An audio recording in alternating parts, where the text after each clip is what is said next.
using open mic right now, but I'll turn that off now if you reconnect back Yeah, I'm in. reconnecting now. I don't know what my internet just completely cut out right there after I had to restart the stream. It didn't like that, but here we are back into the game. I guess for the sake of it, we'll do another quick introductions. We are CEVO TV here, casting CEVO Main Season 3, Team Rewind versus Trial Run here in a best of 3. I'm Helium, and with me is Orbit, who looks like he definitely saved the cast there for those of you watching in-game. Yep, just going really quickly over the bans and picks for the time being. Rewind banning out the Lich and Pugna, picking themselves up a first pick Visage, and then following up with a Nature's Prophet. And, these are two heroes that are really, really common last patch for sure, but they're going to try to make it work in 6.79. And Trial Run, on the other hand, banning the Elder Titan and Naga, picking up the Timbersaw and the Luna, definitely two heroes that are a lot more popular this patch. So it's kind of an old versus new type style. Rewind kind of rewinding the meta almost. There you go. We had the wrong puns last night. Now we're going for team puns here. We're good. We're good here. Yeah. We're good at puns. As Magnus being banned out, who I know we've talked about a little bit together. I don't know if we ever did on stream, but Magnus seems to be a hero that's coming back into the mid lane in a pretty big way. Yeah, I think it's really strong now because of how much of an importance pushing and team fighting has become in this patch. Being able to have a pretty spammable shockwave is really important, as well as just like in team fights. If you get off that clutch RP, it can win you a game, as seen in SECS last week.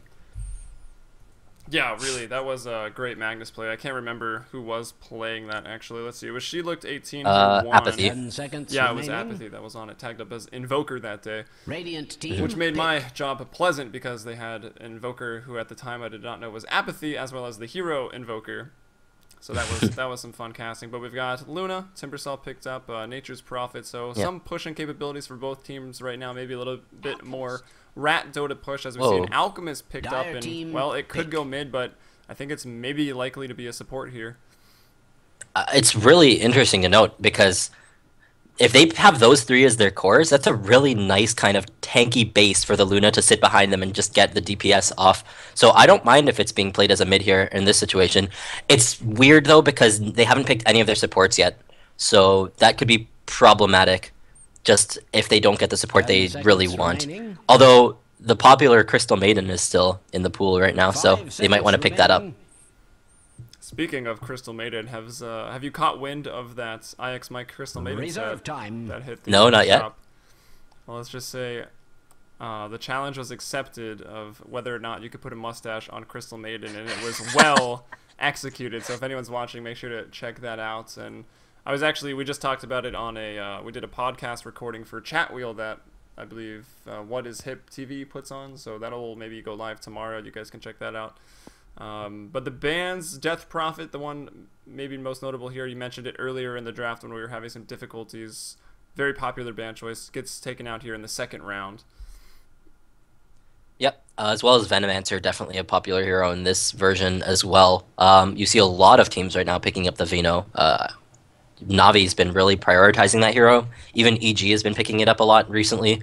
So both teams kind of up to date. I want to say Trial Run's even more so up to date though in terms of the heroes that they're picking and prioritizing as well as banning.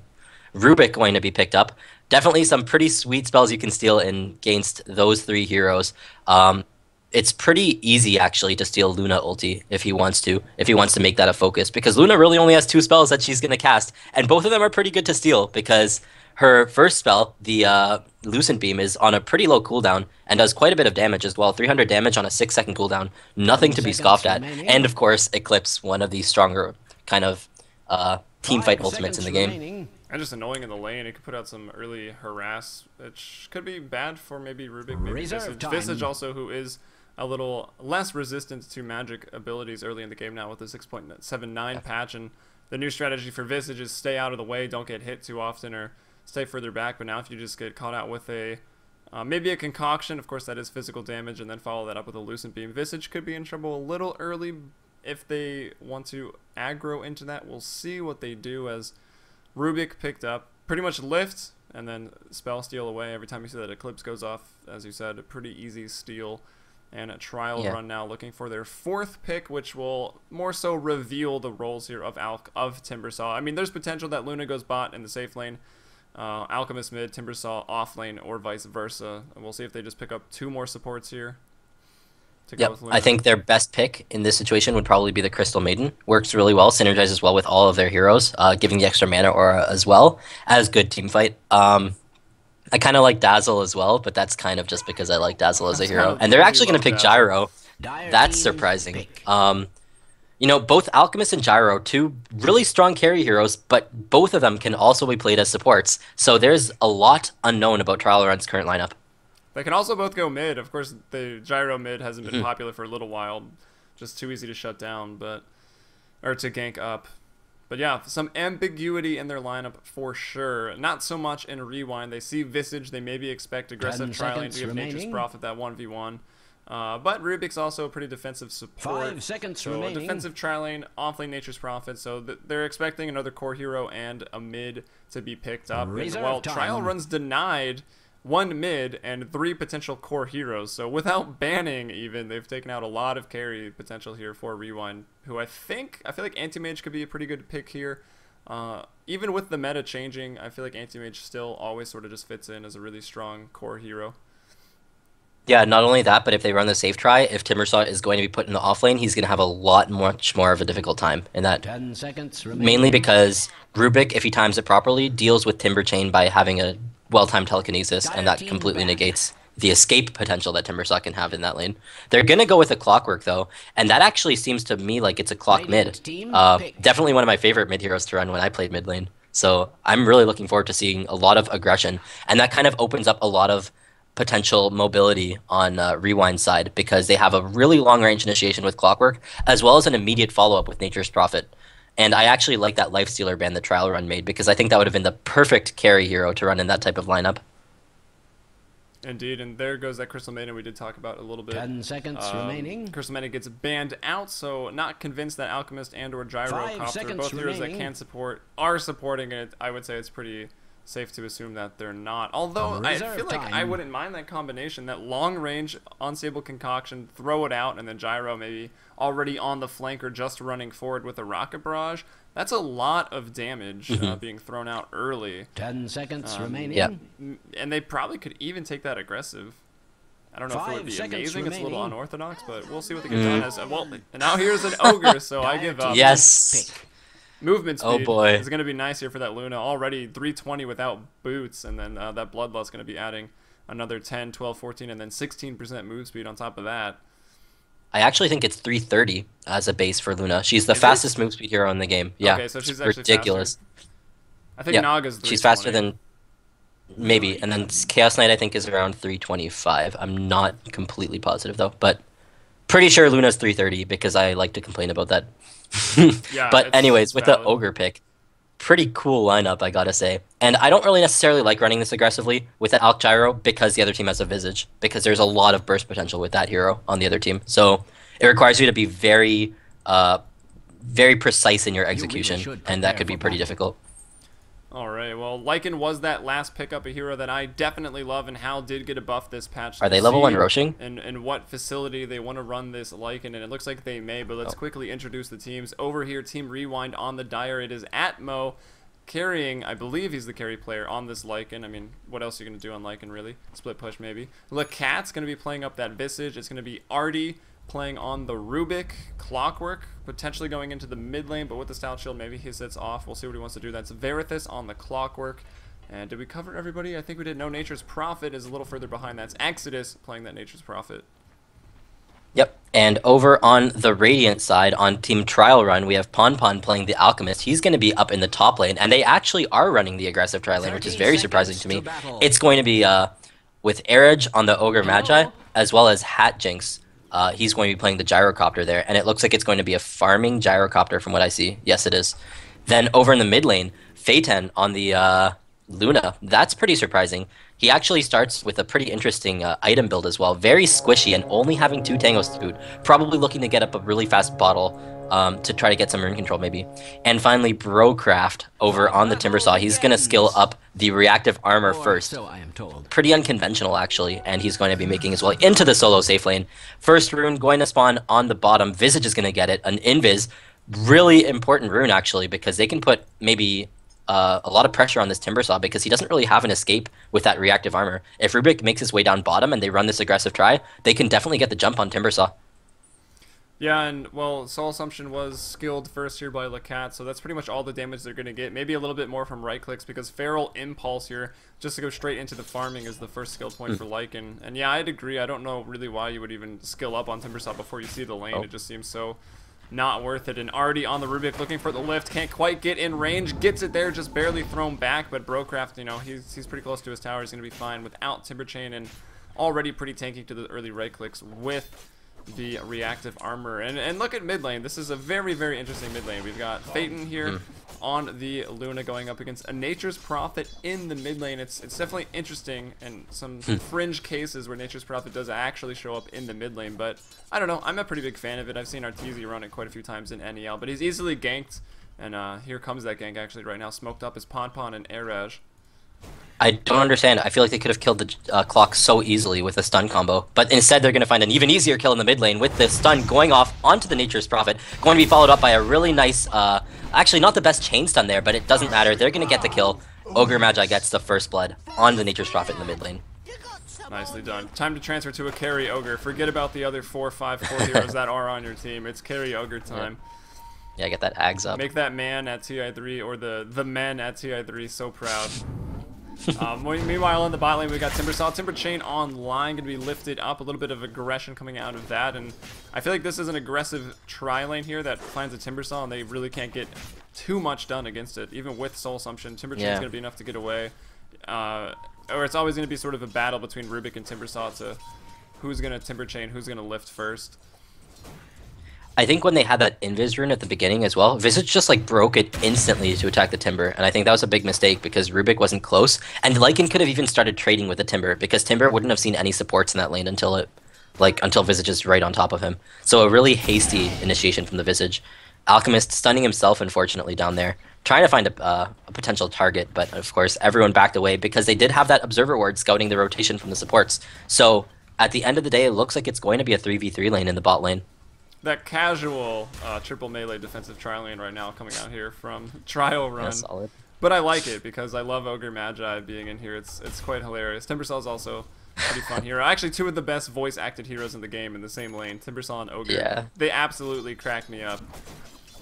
Fun heroes to lose on because it's always just quite a laugh. And here comes Fate in the mid lane getting a little bit aggressive. 2 points in Lunar Blessing, 2 in Lucent Beam, getting that harass in there. Here comes Alchemist with a stun. The concoction's going to be enough. Lucent Beam wasn't quite, but the last hits from Luna are going to be enough. It's Nature's Prophet in the mid lane. So like I said, it's sort of a fringe case where you find a way to put Nature's Prophet into the mid lane, and I don't really think this game is one of those cases. They were just like, we can pick Lycan and push with Nature's Prophet, and then they tried to run the lanes like this, and I think they're going to suffer a little bit because of it.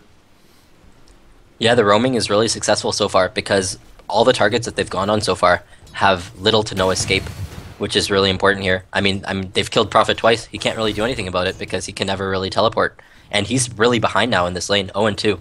And not only that, utilizing but his tree ends to even scout. He could have them scouting out, or even just harassing the Luna, who is squishy. I think he maybe shouldn't have been having as hard of a time as he has been in the mid lane by himself, despite the rotations being great. And now we see another one here coming out for Rewind. Visage and Rubik, who haven't been able to get anything done in the bottom lane, will smoke up head mid.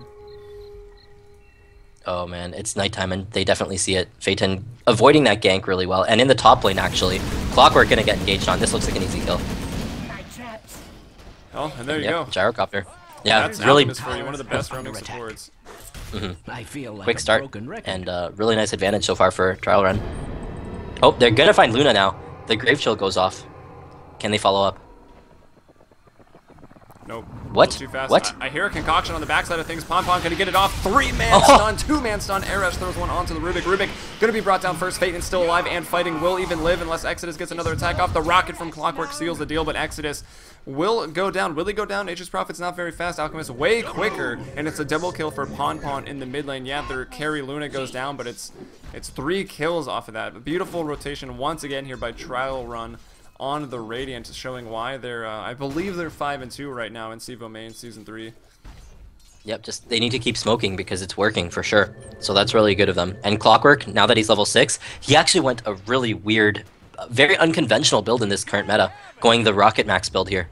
A lot more often than not, you see Battery Assault Max because of the amount of pressure you want to put as soon as you hit level 6 or 7 on the other lanes. Unfortunately, that means he's kind of a bit more passive and harasses mainly with a rocket, trying to keep Gyro out of the lane, which isn't really working too well because, I mean... Oh, Eclipse in the mid lane. Yeah, there's just kills happening everywhere else. And Clock isn't really doing anything to help his team.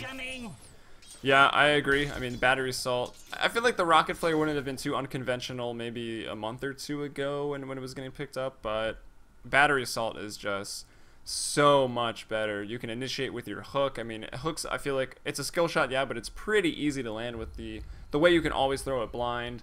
People don't know you're coming just because of the range on it, and then you lock them into a cogs. Even level 1 cogs now at 5-second duration, and that might be why Battery Assault's more prevalent now, because cogs did get buffed a couple patches ago, balance patches ago, to a 5-second duration at level 1, so you can lock someone one-on-one for half of a duration of a Battery Assault. At rank 4, that's 500, 600 damage right there. And then you can still chase them and try to get the other 500, because Battery Assault, of course, if it's one-on-one, will do about 1,000 damage, if not over that. Yeah, it's a pretty good spell. I think you had mentioned something really important with the Nature's Prophet using Treants. Something that a lot of people might not know is that there's actually a bug with Treants right now. Oh, that it's broken? In that, yeah, it doesn't draw creep aggro. So you can just sick them on someone, and then that's pretty much it.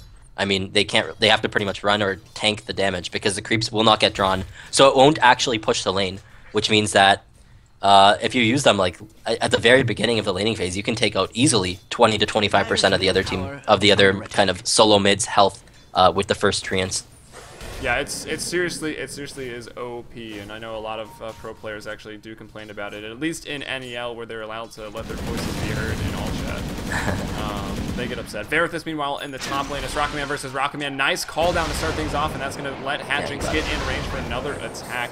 Well done, that's a solo kill by the Gyrocopter, who actually does do well, quite well against the Clockwork. And we look mid again. Exodus, oh hello, says Ogre Magi, whacks him in the face there with his Fire Club, trying to TP out, but all the stuns aren't going to allow it. Can they get him? They do. That's Phaeton with 2 points in Lunar Blessing. Ponbon says, look out, he announces his presence, will stun himself up. And a creep wave. Is it getting surrounded in there? No. The Dire Creep need to work on their Zerglings around. If they had a TP mid, they could have killed the Alchemist there. It would have been a pretty funny death, being kind of taking extra damage because of the creeps blocking his path out, as well as a tower being in range for him. But mid lane, tower goes down. No contest really. They had 3 heroes there, but they just didn't really want to fight, I guess. And is he looking for a hook? Initiation, looking to throw it. We'll find somebody, finds the Visage, who, like we mentioned earlier, no more magic resistance and no points in Gravekeeper's Cloak. Visage was there, and then he wasn't, absolutely getting obliterated. It's 10-1. Lots of action because of the active supports here on Trial Run, but let's check out the farm. Well, Lycan's doing okay, still 39-4, but so is Luna, 39-15, 3-1 and 5. Been involved in 8 kills, and we'll just switch to net worth now. Even at 7 minutes, I think net worth tells the tale because of the kills and the gold graph overall. 6,000 advantage for Trial Run, 6,000 XP and climbing. So they're looking to run away with game 1 here very, very convincingly. It's almost overwhelming. I mean, Prophet is a complete non-factor here. He gets ganked under his tower, forced to teleport away. He's already 0-5. Yeah. Not ideal at all. And he has nothing. He has boots and a bottle 8 minutes into the game. Very little farm on him. Only 10 CS. A bottle? That seems strange to me, even for Prophet in the mid lane. Oh, they scouted. Looks like Clock is going to get initiated on. Yeah, trouble, going to throw out the cogs, but there's the stun. Ignite now. I feel like Ogre has become still obviously very luck / RNG dependent hero, but with now Ignite being able to multicast, I feel like that makes Ogre a lot stronger than he was. But the Dire team Rewind, or just Rewind, do manage to fend that off. If Clock had max battery assault there, he would have killed Alchemist. I mean, he did so little damage with that battery assault, even though he trapped him. It's almost completely just wasted effort there. They have 5 heroes in the mid lane though, and you know they need to do something because everyone's farming. All cores are farming well on the Radiant side, and they're winning by kills by a landslide. So they need to smoke. They need to just make things happen to try to bounce themselves back into this game. Yeah, completely. And they have a good push lineup, so they can try to, if they win a fight, maybe compound it into taking a tower or two. So, but I mean, like this, the way they're doing it right now is giving the other team the opportunity to decide what they want to do. They're showing 4 heroes mid. They're saying, you know what, we're just gonna group 5 and go mid. And now it's up to the Radiant because they have full knowledge of what the Dire is doing. They can choose whether they want to really defend or not. And honestly, I don't think they should. Even though they have 2 TPs here, they could have taken 2 towers with their cores. But they want to fight now. Yeah, Ponton in the mid lane gets the concoction off, is actually still alive. Verithus throws the hooks on that. Cogs Eclipse on the backside. Ogre shows up to the party as well. Double kill here quickly for the Luna. Visage not going to last much longer either. We'll try to TP out. Even Timbersaw on the backside, I think, picking up a kill. And, well, it started off looking very, very nice for Rewind, but then the reinforcements here for Trial Run showed up quickly. The second Eclipse of the game, this time used in a team fight, and it works out magnificently here for Trial Run, 14-1, and they're running away with this game. Oh, we could have made a Alchemist. double pun right there. Trial running away with this game. Dire wish they could rewind to the draft. Dire's middle tower God. is under an Sorry, I don't know, we'll extraordinary amount stop. of stress. Yeah, but, you know, the trial is working out pretty well for them, really. I mean, the Eclipses have been on point. Not only that, but in that fight, because of the success of the roaming supports, Alchemist being level 6 meant that he just got completely engaged on a lot of spells thrown at him, and he doesn't really care. And he's pretty much 100 gold away from his back. Yeah. Dire's middle tower It's is just did he like live? Maybe he went down, ideal. actually. And you know what? 2-0 It seems like Rewind. I mean, they want to fast forward through this game. Definitely calling a GG really early. And it looks like, oh, you got an item! Yes! Yes! Alright, well, it looks like... Awesome. Oh, now I lost my point because you got an item. It was a Spirit Breaker item too. Sweet. Nice. Was it the Dream League one? I have no idea. Alright, well, anyway, this game was a very... Oh, that's what I was going to say. Last week in the Sunday Evening Cup series, I tried to patent or trademark the phrase, smoke up, don't give up, and it looks like Rewind didn't follow through on that or didn't see the cast to get the advice. Didn't really throw... They threw one smoke gank, but they didn't do a whole lot to shake things up. They just sort of lost. It was unfortunate here. We'll get back into Game 2. I am Helium. You can follow me on Twitter at HeliumBrella, and casting with me is Orbit. And yeah, we'll be bringing you another game here pretty soon. This is CEVO Season 3 Main. And we hope you guys are enjoying the casts. For some of you, of course, we're not in-game right now, but if you had already bought the tickets, shout out to you guys who are already helping support us here at CEVO and what we do with the league. And of course, as Season 3 goes on, it will come to an end. And then if you're not already involved in CEVO, you can get signed up for CEVO Season 4, which looks to be even better than 3. We get better and better each season and trying to build it from the ground up. Once again, some of you might recognize CEVO as a name back in the Counter-Strike Golden Age, as I like to call it, and now we're back. CSGO and Dota 2 is what you will find over here on twitch.tv/playcevo, so do make sure to follow it. As we're back in the lobby now, I'm going to go and throw on some music just quickly, and we'll get back into the action.